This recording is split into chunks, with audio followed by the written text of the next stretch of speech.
បាទជំរាបសួរបងប្អូនដៃថ្មីទាំងអស់គ្នានឹងហើយសម្រាប់បងប្អូនដៃថ្មីដែលចង់រកលុយពី Facebook សម្រាប់ page បងប្អូនដែលមិនទាន់បានទទួលនៅការ invite របស់ Facebook ទាក់ទងនឹង tool content monetize បងប្អូនអាចមកមើលជាមួយខ្ញុំទាំងអស់គ្នាអំពីរបៀបនៃការស្នើសុំអញ្ចឹង page មួយនេះគឺ follower គឺ 12k follower ហើយប៉ុន្តែគេអត់ទាន់ invite ទេអញ្ចឹងយើងមានតែធ្វើការស្នើសុំពីក្រុមហ៊ុន Facebook ណានេះរបៀបស្នើសុំគឺបងប្អូនចូលមកកន្លែងពាក្យថា monetize ណាបងប្អូនចុចមកបាទបញ្ជាក់បន្តិចកន្លែង start នេះយើងដាច់ខាតយើងមិនបាច់ set up ទេបងប្អូនគឺយើងចុចមកកន្លែង way to earn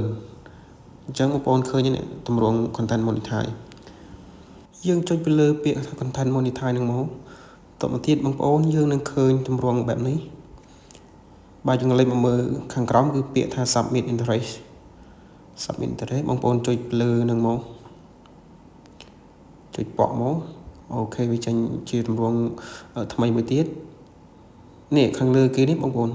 យើងត្រូវការជ្រើសរើសនៅ category ប្រភេទនៃវីដេអូរបស់យើងណាបាទឥឡូវបងប្អូនមើលទៅបើក្នុងហ្នឹងត្រូវនឹង content បងប្អូនselect ជាមួយមកសម្រាប់ខ្ញុំគឺខ្ញុំ search រកreal creator យើងចុចវាចឹងមកអូខេនេះចេញហើយគឺយើង select នឹងមួយមកយើង select មួយតទៅទៀតបាទ step ទី2យើងជ្រើសរើសមកនេះបាទគេឲ្យ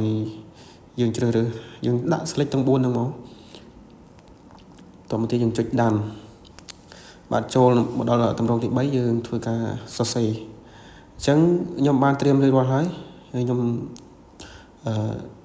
ផាសដាក់តែម្ដងសម្រាប់បងប្អូនខ្ញុំដាក់នៅក្នុង comment បងប្អូនអាចចូលទៅយកនៅក្នុង comment បានបើសម្រាប់បងប្អូនគាត់ចេះបងប្អូនអាចសរសេរខ្លួនឯងបានតែបើសិនជាបងប្អូនគិតថាពិបាកបងប្អូនអាចចូលទៅយកនៅក្នុង comment បានអញ្ចឹងយើងចុចពាក្យ submit មកអូខេយើងចុចពាក្យ submit ហើយគឺ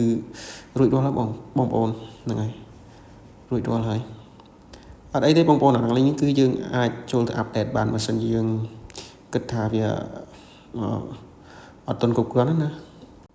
អូខេនៅពេលដែលយើងស្នើសុំរួចហើយគឺយើងអត់អាចធ្វើអីបានទេគឺយើងមានតែធ្វើការរងចាំសម្រាប់ការសម្រេចរបស់ក្រុមហ៊ុន Facebook អ្វីដែលយើងអាចធ្វើបានបន្តទៀតគឺមានតែយើងព្យាយាមផលិតវីដេអូ original ហើយយើងព្យាយាមផុសទៅបងប្អូនទាំងរូបភាពទាំងអីណាអូខេហ្នឹងហើយសម្រាប់វីដេអូរបស់ខ្ញុំបង្ហាញពីរបៀបនៃការស្នើសុំ content monetize បងប្អូនគឺមានតែប៉ុណ្្នឹងទេអរគុណសម្រាប់ការតាមដានទស្សនាវីដេអូរបស់ខ្ញុំបាទអរគុណ